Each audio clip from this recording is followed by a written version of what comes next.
Hello students और BA first semester economics में आज हमारा टॉपिक है परफेक्ट कंपटीशन यानी कि पूर्ण प्रतियोगिता। इसके बारे में सुनिए।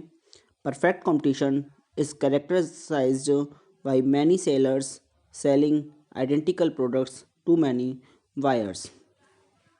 पूर्ण प्रतियोगिता का अर्थ है कि किसी वस्तु के क्रेताओं एवं विक्रेताओं के बीच तथा विक्रेताओं तथा क्रेताओं के बीच पूर्ण प्रतियोगिता का होना। इस प्रतियोगिता के कारण ही इस प्रकार के बाजार में किसी वस्तु की कीमत सभी जगह समान होती है। इसमें डेफिनेशंस हैं, परिभाषाएं सुनिए। जॉन रॉबिन्सन के according perfect competition prevails when the demand for the output of each producer is perfectly elastic. This entails first, the number of sellers is large so that output of any one seller is negligible small proportion of the total output of the commodity, and second that buyers are all alike in respect of their choice between rival sellers so that the market is perfect। मतलब Shrimati John Robinson के अनुसार पूर्ण प्रतियोगिता तब पाई जाती है जब प्रत्येक उत्पादक की उपज के लिए मांग पूर्णतया लोचदार होती है। इसका अर्थ यह है कि विक्रेताओं की संख्या बहुत अधिक होती है जिससे किसी एक विक्रेता की उपज उस वस्तु की कुल उपज का एक बहुत ही थोड़ा भाग होती है। अर्थात सभी क्रेता प्रतियोगी विक्रेताओं के बीच चुनाव करने की दृष्टि से समान होते हैं जिससे बाजार पूर्ण हो जाता है, मतलब परफेक्ट हो जाता है। एक उद्योग पूर्ण प्रतियोगिता वाला तब होता है जब समस्त बाजार की तुलना में प्रत्येक क्रेता और विक्रेता परचेज़र और सेलर इतना छोटा होता है कि वह अपनी खरीद तथा उत्पादन में परिवर्तन करके बाजार कीमत को मार्केट प्राइस को प्रभावित नहीं कर सकता। स्पष्ट है कि पूर्ण प्रतियोगिता परफेक्ट कंपटीशन बाजार की वह स्थिति है जिसमें क्रेता और विक्रेता बड़ी संख्या में वस्तु का विनिमय करते हैं। उनको बाजार की अवस्था का पूर्ण ज्ञान होता है तथा कीमत की प्रवृत्ति समस्त बाजार में एक समान होने की होती है। अब आते हैं फीचर्स ऑफ परफेक्ट कंपटीशन, पूर्ण प्रतियोगिता की विशेषताएं। इसमें सुनिए। Number first, large number of buyers and sellers, यानी कि क्रेताओं और विक्रेताओं की अत्यधिक संख्या का होना। An important feature of perfect competition is the existence of a very large number of buyers and sellers in the market. When there are millions of buyers and sellers operating in the market, none of them can be strong or powerful enough to influence or alter the price to his advantage। मतलब क्रेताओं और विक्रेताओं की अत्यधिक संख्या का होना पूर्ण प्रतियोगिता के अंतर्गत विक्रेताओं के साथ साथ क्रेताओं की संख्या भी, मतलब सेलर की संख्याओं के साथ साथ परचेजर की संख्या भी बहुत ज़्यादा होती है, बायर्स की संख्या बहुत ज़्यादा होती है, जिसके फलस्वरूप प्रत्येक क्रेता उद्योग के कुल उत्पादन का एक बहुत छोटा सा भाग खरीदता है, परचेज करता है। अर्थात वह अपनी सीमित खरीद मांग के कारण ही, मतलब जो भी डिमांड है उसके कारण ही वस्तु की कीमत को प्रभावित करने की स्थिति में नहीं होता है। नंबर सेकंड है होमोजीनियस प्रोडक्ट। इसमें सुनिए। The second feature of perfectly competitive market is that the product being sold by the various firms और sellers must be homogeneous or identical in the eyes of the buyers.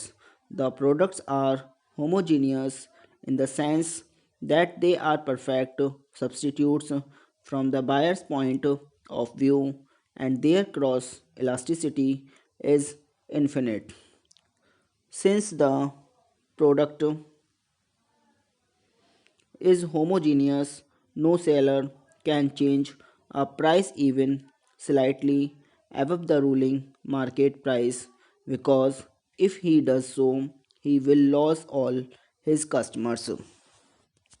The above features of perfect competition taken together ensure that the average revenue curve of the firm shall be horizontal in shape.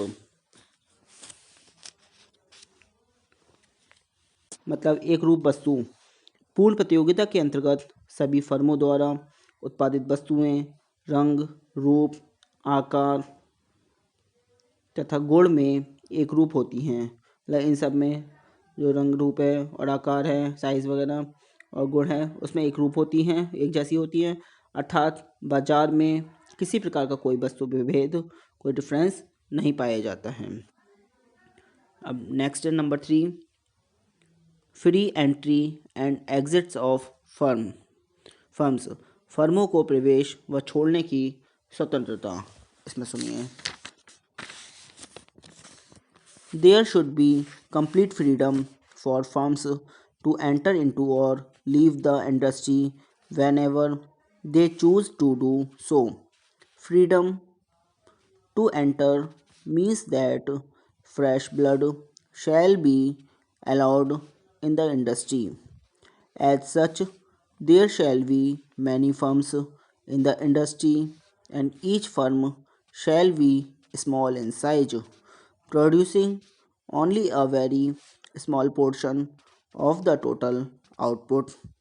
If some firms are incurring losses, they might leave the industry.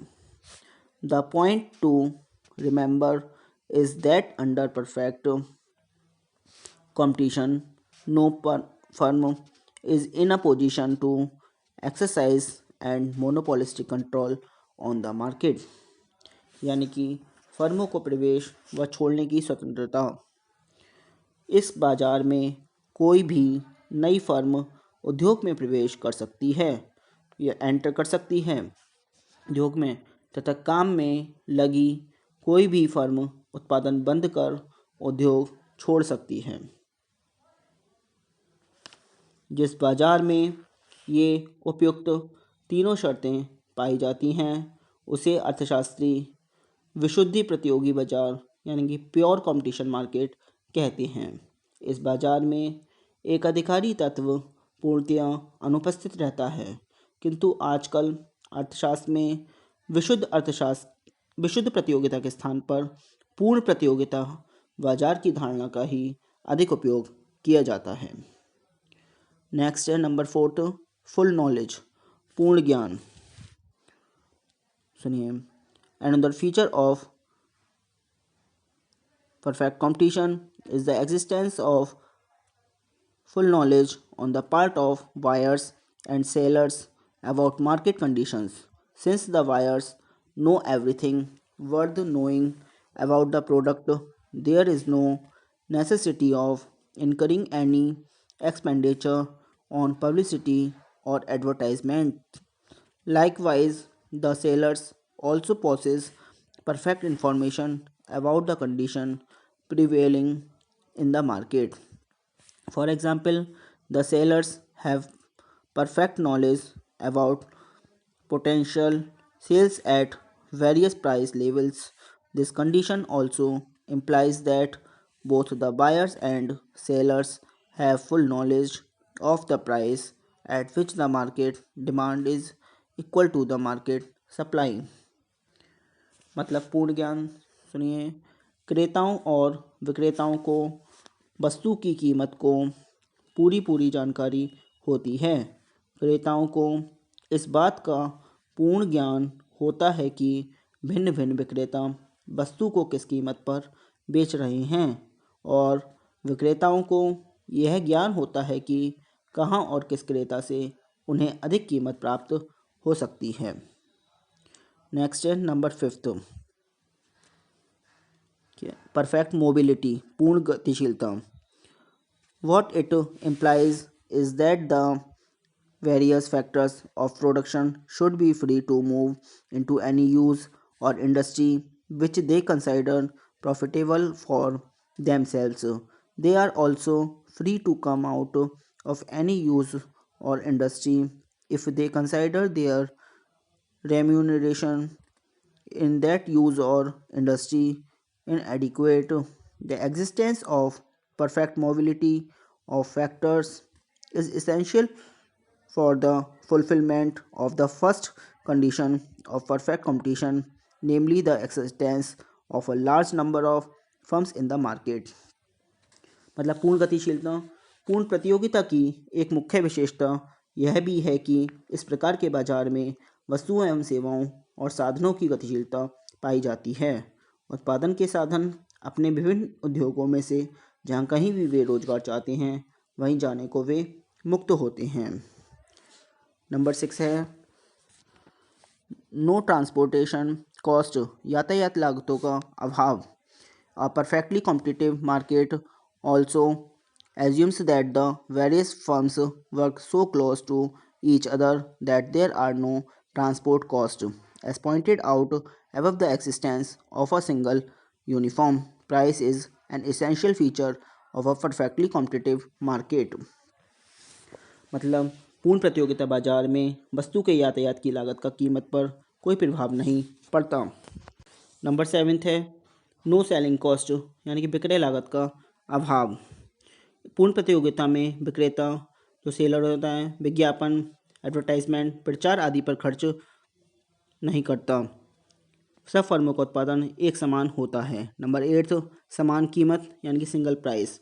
सारे बाजार में उस वस्तु की एक सी कीमत प्रचलित रहती है। यदि कोई विक्रेता अधिक कीमत रखेगा तो उसकी मांग शून्य हो जाएगी। नंबर 9 नो रेस्ट्रिक्शन, कोई प्रतिबंध नहीं। इस बाजार में वस्तु के क्रेताओं व विक्रेताओं पर सरकार या अन्य किसी भी संस्था पर कोई प्रतिबंध नहीं होता। और नंबर 10 क्षैतिज औसत आगम वक्र।